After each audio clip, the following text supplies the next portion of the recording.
ಇನ್ನು ನಟಿ Ranya Rao gold smuggling ಪ್ರಕರಣದ ತನಿಖೆ ಚುರುಕುಗೊಂಡಿದೆ. ಇತ್ತ ಪ್ರಕರಣದಲ್ಲಿ ಇಬ್ಬರು ಸಚಿವರಿದ್ದಾರೆ ಅನ್ನೋ ಆರೋಪ ಸಂಬಂಧ ಯತ್ನಾಳ್ ಇವತ್ತೊಂದು ಬಾಂಬ್ ಸಿಡಿಸಿದ್ದಾರೆ. ಏನದು?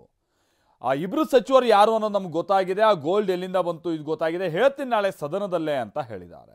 ಇನ್ನು ಏರ್ಪೋರ್ಟ್ ಪ್ರೋಟೋಕಾಲ್ ಉಲ್ಲಂಘನೆ ಬಗ್ಗೆ 2 ತಂಡಗಳು ವಿಚಾರಣೆ ನಡೆಸಿದ್ದು ಡಿಆರ್ಐ ಅಧಿಕಾರಿಗಳು ಹವಾಲಾ ಹಣ ಬಳಕೆಯನ್ನ ಬೆಳಕಿಗೆ ತರ್ತಾ ಇದ್ದಾರೆ.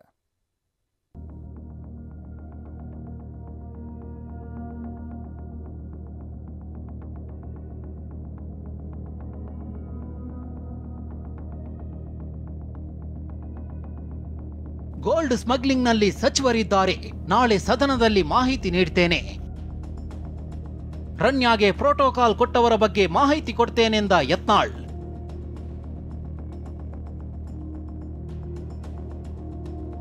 Ranya Rao gold smuggling case ಬಗ್ಗೆ ತನಿಖೆ ಮುಂದುವರಿದಿದೆ.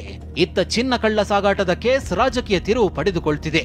ಈ ಪ್ರಕರಣದಲ್ಲಿ ಇಬ್ಬರು ಸಚಿವರಿದ್ದಾರೆ ಅಂತ ಬಿಜೆಪಿ ಮೊದಲಿನಿಂದಲೂ ಆರೋಪಿಸ್ತಾ ಬಂದಿದೆ.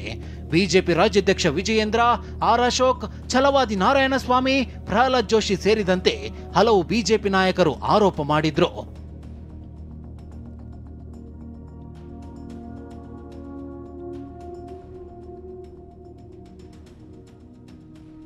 ಇದರಿಂದ ಘಟಾನುಘಟಿಗಳಿದ್ದಾರೆ, ಕೆಲವು ಸಚಿವರಿದ್ದಾರೆ ಅನ್ನುವ ಮಾಹಿತಿ ಕೂಡ ಹೊರಗೆ ಬರ್ತಾ ಇದೆ.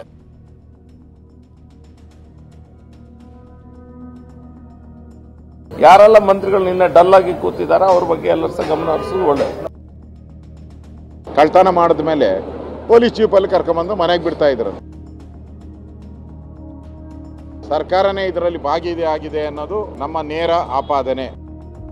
ಈ ಆರೋಪಕ್ಕೆ ಪೂರಕವಾಗಿ ಇಂದು ವಿಜಯಪುರದಲ್ಲಿ ಮಾತನಾಡಿದ ಬಿಜೆಪಿ ಶಾಸಕ ಬಸನಗೌಡ ಯತ್ನಾಳ್, ರನ್ಯಾ ಗೋಲ್ಡ್ ಸ್ಮಗ್ಲಿಂಗ್ ಕೇಸ್ನಲ್ಲಿ ಸಚಿವರಿದ್ದಾರೆ, ಯಾರ್ಯಾರಿದ್ದಾರೆ ಎಂದು ನಾಳೆ ಸದನದಲ್ಲಿ ಎಲ್ಲವನ್ನು ನಾನು ಹೇಳ್ತೇನೆ ಅಂತ ಬಾಂಬ್ ಸಿಡಿಸಿದ್ದಾರೆ. ನಾಳೆ ನಾವು ಸದನದ ಹೇಳ್ತೀವಿ ಯಾರ್ಯಾರು ಅದಾರ. ಆ ರನ್ಯಾನ್ ಜೋಡ ಯಾರ್ಯಾರ್ದು ಸಂಬಂಧ ಅದಾವು, ಆಕೆ ಏನೇನು ಸೆಕ್ಯೂರಿಟಿ ಕೊಟ್ಟರೆ ಎಲ್ಲಾನು ಮಾಹಿತಿ ತಗೊಂಡಿವಿ. ಗೋಲ್ಡ್ ಎಲ್ಲಿ ತಂದ್ರು, ಗೋಲ್ಡ್ ಯಾವ ತಂದ್ರು ಎಲ್ಲ. ಪ್ರೋಟೋಕಾಲ್ ಉಲ್ಲಂಘನೆ, ತೀವ್ರಗೊಂಡ ತನಿಖೆ. ತರುಣ್ ಹವಾಲಾ ಜಾಲ, ರನ್ಯಾ ಸ್ಮಗ್ಲಿಂಗ್ ಲೀಲಾ ಜಾಲ. ವಿದೇಶದಿಂದ ಬರುವ ಪ್ರಯಾಣಿಕರ ಮೇಲೆ ಕಸ್ಟಮ್ಸ್ ಅಧಿಕಾರಿಗಳು ಹದ್ದಿನ ಕಣ್ಣಿಡಬೇಕಾಗುತ್ತೆ. ಪದೇ ಪದೇ ಒಂದೇ ದೇಶಕ್ಕೆ ಪ್ರಯಾಣಿಸುವವರ ಮೇಲೆ ನಿಗಾ ಇಟ್ಟು ಪರಿಶೀಲನೆ ಕೂಡ ನಡೆಸಬೇಕು. ವಿಮಾನ ನಿಲ್ದಾಣದಿಂದ ಹೊರಬರುವಾಗ ಗ್ರೀನ್ ಚಾನೆಲ್ ಹಾಗೂ ರೆಡ್ ಚಾನೆಲ್ ಮೂಲಕ ಹೊರಬರಬೇಕು. ಯಾವುದೇ ಅನುಮಾನವಿಲ್ಲದ ಪ್ರಯಾಣಿಕರು ಗ್ರೀನ್ ಚಾನೆಲ್ ಮೂಲಕ ಹೊರಬರ್ತಾರೆ. ಆದರೆ ಕೊಂಚ ಅನುಮಾನ ಬಂದರೂ ರೆಡ್ ಚಾನೆಲ್ ಮೂಲಕ ಪ್ರಯಾಣಿಕರನ್ನ ಹೊರ ಕಳಿಸ್ತಾರೆ.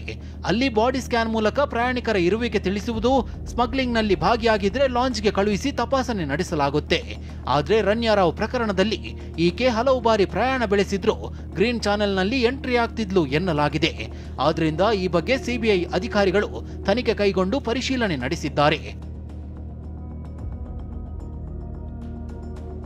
ಇನ್ನು ಸ್ಮಗ್ಲಿಂಗ್ ಜಾಲದ ಬಗ್ಗೆ ಡಿಆರ್ಐ ಅಧಿಕಾರಿಗಳು ಕೂಡ ತನಿಖೆ ತೀವ್ರಗೊಳಿಸಿದ್ದು ಗೋಲ್ಡ್ ಖರೀದಿಗೆ ಬಳಸಿದ್ದ ಹಣದ ಮೂಲ ಪತ್ತೆ ಹಚ್ಚಿದ್ದಾರೆ.